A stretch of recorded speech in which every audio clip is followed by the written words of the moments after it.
Hai Sobat Internet, welcome to Rice Corner, program podcast, riset, dan survei APJI. Aku ucapkan selamat datang dan selamat menyaksikan episode perdana dari program podcast Rice Corner. Di sini kita akan berbicara tentang data nih, dan lebih spesifiknya kita akan berbicara mengenai data berdasarkan dari hasil riset dan survei APJI. Pertama-tama, perkenalkan nama aku Anzila Rehan. Aku adalah Public Relation dari Data dan Statistik APJI. Dan di sini telah bergabung bersama kita Kak Saskia Oktavia sebagai sumber informasi kita hari ini. Hai Kak Saskia, apa kabar? Halo, alhamdulillah hari ini kabar aku baik. Oke, teman-teman, perkenalkan nama aku Saskia Oktavia. Aku dari tim Data dan Statistik APJI. Senang banget hari ini bisa hadir di sini untuk ngomongin hal-hal yang seru banget mengenai survei APJI. Oke, kita udah nggak perlu basa-basi lagi. Langsung aja kita ulik-ulik Kak Saskianya yuk. Kak Saskia, seperti yang sudah kita semua ketahui ya, kan APJI telah mengeluarkan hasil surveinya mengenai penetrasi internet pada tahun 2022.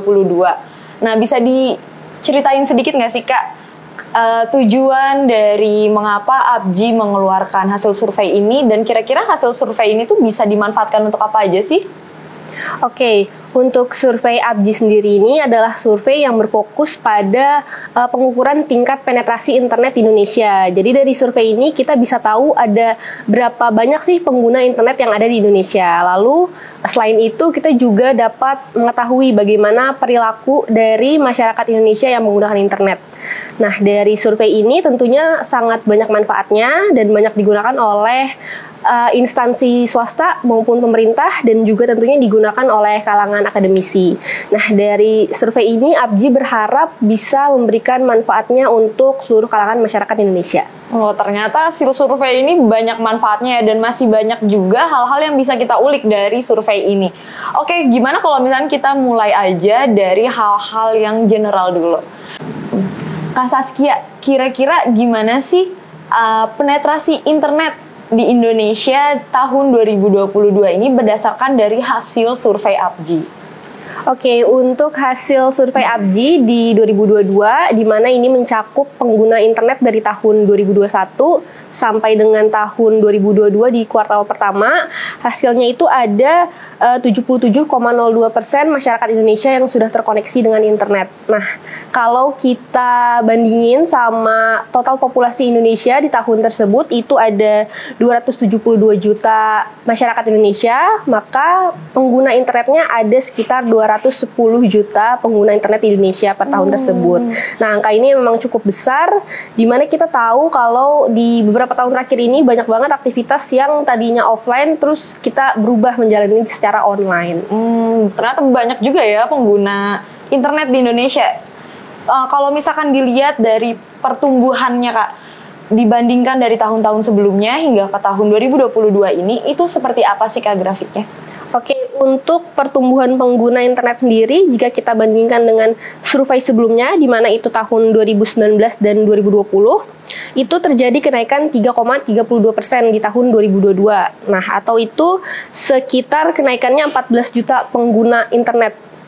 Nah, ternyata jika kita lihat lebih jauh lagi, peningkatan pengguna internet itu lebih tinggi terjadi di tahun 2020, di mana pada tahun tersebut adalah pertama kalinya COVID masuk ke Indonesia. Nah, ternyata di tahun tersebut kenaikannya sebesar 8,9%, atau itu sekitar kenaikannya 25 juta pengguna internet. Nah, itu angka yang sangat besar sekali ya. Jadi memang karena COVID ini, pengguna internet di Indonesia itu naik drastis banget. Oh, jadi salah satu faktornya memang dari COVID itu sendiri juga ya Kak? Karena kan memang waktu COVID itu yang tadinya kita beraktivitas di luar, kita jadi dipaksa untuk hanya beraktivitas dari dalam rumah aja, dan kita mencari internet untuk solusi agar kita tetap bisa berhubungan dengan sesama kita, ya kan? Iya, benar banget. Apalagi di tahun 2022 awal itu memang ada gelombang kedua COVID, jadi memang jumlah orang yang terkena COVID itu lagi meningkat banget. Jadi di saat itu juga mungkin banyak kantor-kantor yang sudah mulai WFO tadinya kembali WFH lagi. Jadi mengapa itu bisa menyebabkan pertumbuhan internet tahun 2022 itu masih tetap tinggi juga. Oke nih Kak, masih berdasarkan penetrasi internet. Indonesia itu kan terdiri dari berbagai wilayah ya Kak. Nah, itu gimana sih Kak penetrasi internet jika dilihat berdasarkan wilayah di Indonesia? Jadi kalau kita lihat dari wilayah Indonesia, kita tahu memang pulaunya sangat banyak. Dan kalau kita lihat dari pulau-pulau besarnya seperti Sumatera, Kalimantan, Jawa, itu ternyata tingkat penetrasi internetnya yang tertinggi ada di Pulau Kalimantan. Jadi Pulau Kalimantan ini mengalahkan Pulau Jawa. Waduh, Oke, jadi malah Kalimantan ya? Iya, emang perbedaannya sedikit, tapi ternyata memang lebih tinggi di Pulau Kalimantan.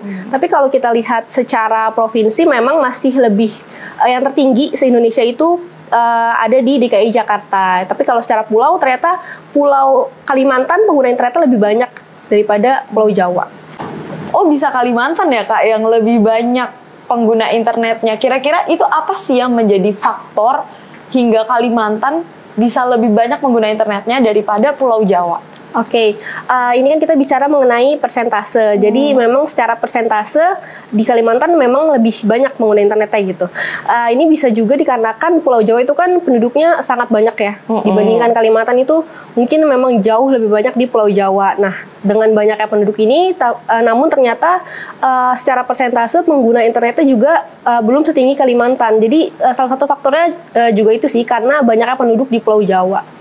Oh, jadi karena penduduk di Pulau Jawa itu cukup banyak, tapi belum seluruhnya ya dapat mengakses internet.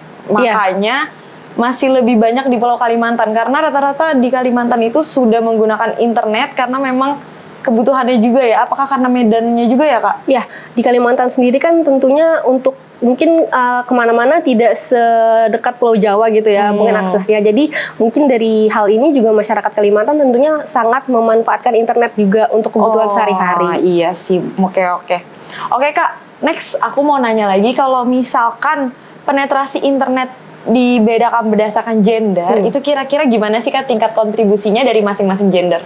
Oke, kalau kita lihat dari gender, ternyata di Indonesia sendiri penetrasi internet antara laki-laki dan perempuan itu tidak ada perbedaan yang cukup jauh. Memang ada perbedaan sekitar 1%.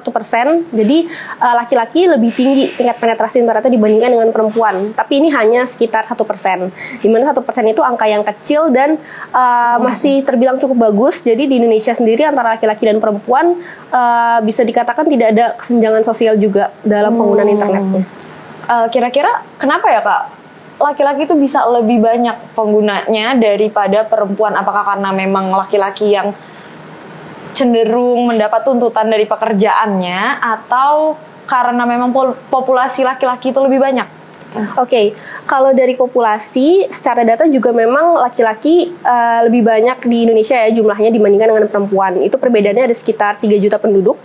Nah, kalau bicara soal pekerjaan, sebenarnya secara data dari BPS juga angka EPR laki-laki atau Employment to Population Ratio itu lebih besar laki-laki dibandingkan dengan perempuan. Jadi secara data memang benar juga nih, ternyata pekerja laki-laki itu lebih banyak daripada pekerja perempuan untuk di Indonesia. Tapi karena tadi perbedaannya juga cukup kecil, ini juga membuktikan bahwa kalaupun perempuan ini misalkan tidak bekerja gitu ya di rumah, penggunaan internet itu tetap tinggi juga gitu. Jadi untuk ibu rumah tangga mungkin internet masih cukup penting gitu ya. Oke Kak, kalau misalkan kita melihat dari umur, nah kira-kira itu gimana sih Kak perbandingan pengguna internet berdasarkan umur masyarakat Indonesia? Oke, kalau dari umur nih, hal yang menarik, ternyata tingkat penetrasi yang tertinggi ada di kelompok umur remaja, yaitu di umur 13 sampai dengan 18 tahun. Nah, di mana itu usia yang memasuki masa-masa sekolah. Jadi memang kebutuhan internet untuk anak sekolah di Indonesia itu sangat penting ya ternyata, karena hampir seluruh anak-anak remaja itu sudah terkoneksi dengan internet. Sedangkan kalau yang paling rendah tingkat penetrasi internetnya itu ada di kelompok umur 55 tahun ke atas. Di mana di umur segitu mungkin di Indonesia umumnya sudah memasuki masa pensiun. Jadi untuk usia-usia pensiun ternyata memang penggunaan internetnya sudah tidak sebesar kelompok umur lainnya. Mungkin nggak sih Kak kalau para pensiunan ini mendapat tingkat yang lebih rendah sebagai pengguna internet itu karena memang pada masa produktif mereka itu tidak terlalu sering dalam penggunaan internet, karena kan memang pada saat itu internet baru masuk ya di Indonesia itu sekitar tahun 1994 ya. Itu kan juga internet masih berkembang. Nah, apakah itu menjadi salah satu faktornya sehingga para usia pensiun itu memiliki tingkat penetrasi yang paling sedikit?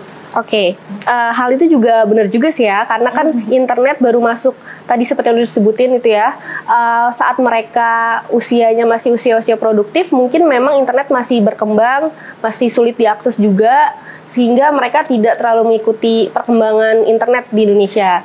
Jadi, kalau dilihat dari hal ini, untuk kedepannya mungkin entah 10 atau 20 tahun lagi, mungkin di usia pensiun ini tingkat penetrasinya bisa lebih tinggi daripada sekarang ya. Karena orang-orang yang sekarang ada di usia produktif, mungkin saat nanti mereka sudah masuk usia pensiun, mereka sudah terbiasa nih di usia produktifnya pakai internet. Jadi di usia pensiun mungkin mereka masih akan tetap membutuhkan internet untuk kesehariannya. Oke. Oke Kak, seperti yang kita lihat ya pada grafik sebelumnya, di mana penetrasi internet itu kan banyak digunakan untuk usia-usia remaja. Ya. Dan kakak sebut tadi itu untuk pendidikan ya. Nah, gimana sih Kak kalau penetrasi internet dilihat dari tingkat pendidikannya, itu kira-kira kayak gimana Kak? Oke, kalau dari hasil survei, mungkin teman-teman juga bisa lihat dari grafiknya, kalau ternyata semakin tinggi tingkat pendidikan masyarakat Indonesia, maka semakin tinggi juga nih tingkat penetrasi internetnya. Jadi orang-orang yang memang tidak atau belum bersekolah, ternyata tingkat penetrasinya itu memang cenderung lebih kecil dibandingkan dengan tingkat pendidikan di atasnya. Jadi tingkat pendidikan di Indonesia ini menjadi salah satu faktor juga mengenai tingkat penetrasi internet di Indonesia. Oke Kak. Kalau misalkan dilihat dari pekerjaannya, nah kira-kira tingkat penetrasinya itu bakal seperti apa Kak? Oke, untuk tingkat penetrasi internet Indonesia, jika kita bicara berdasarkan pekerjaan, ada 3 nih yang mendominasi pengguna internet di Indonesia. Yang pertama itu ada pelajar dan mahasiswa, lalu yang kedua ada kelompok orang-orang yang bekerja, dan yang ketiga itu ada ibu rumah tangga. Sedangkan untuk tingkat penetrasi internet yang terendah itu ada di kelompok orang-orang yang tidak bekerja. Oke Kak, terakhir pertanyaan dari aku hari ini, tadi kan kakak juga sempat singgung ya mengenai pendapatan. Nah, kira-kira tingkat penetrasi internet jika dilihat dari pendapatan masyarakat di Indonesia itu akan seperti apa Kak? Oke, jika kita berbicara dari tingkat pendapatan ya atau tingkat ekonomi masyarakat Indonesia, ini juga cukup berpengaruh karena kan seperti yang kita tahu kalau untuk mengakses internet perlu gadget ya, maka kita perlu uang untuk membeli gadget, lalu perlu uang juga untuk membeli mobile kuota ataupun membayar wifi di rumah. Jadi tentunya dari sini udah kelihatan ya kalau memang pendapatan tentunya berpengaruh juga ke tingkat penetrasi internet di Indonesia. Kalau dari hasil survei juga kelihatan nih kalau orang-orang yang pendapatannya paling rendah yaitu di bawah 1 juta, ternyata itu adalah kelompok yang memiliki tingkat penetrasi internet yang paling rendah dibandingkan dengan kelompok yang lainnya. Oke, mantep banget Kak Saskia, detail banget penjelasannya dan pasti juga mudah dimengerti kan teman-teman. Dan kita pun jadi tahu ternyata dari survei itu masih banyak banget yang dapat kita bahas dan banyak juga manfaatnya yang kita bisa gali. Ya, benar banget. Nah, buat teman-teman juga kalau memang masih penasaran dengan hasil survei ABGI yang detailnya, karena kita masih bahas yang general ya untuk hari ini, jadi teman-teman boleh banget main ke website ABGI dan download hasil surveinya yang ada di sana, karena lengkap banget untuk hasil surveinya setiap tahun ada tersedia di website ABGI. Bener banget teman-teman, bisa langsung aja download hasil survei ABGI di website ABGI. Dan bagi teman-teman yang memiliki pertanyaan khusus terkait dari hasil survei ABGI dan ingin untuk kita bahas bareng-bareng di podcast seperti ini, bisa banget kirim aja pertanyaannya di kolom komentar. Oke, sekian dulu dari kita. Saya Anzila Raihan. Dan saya Saskia Oktavia. Kami pamit undur diri. Sampai jumpa pada podcast berikutnya.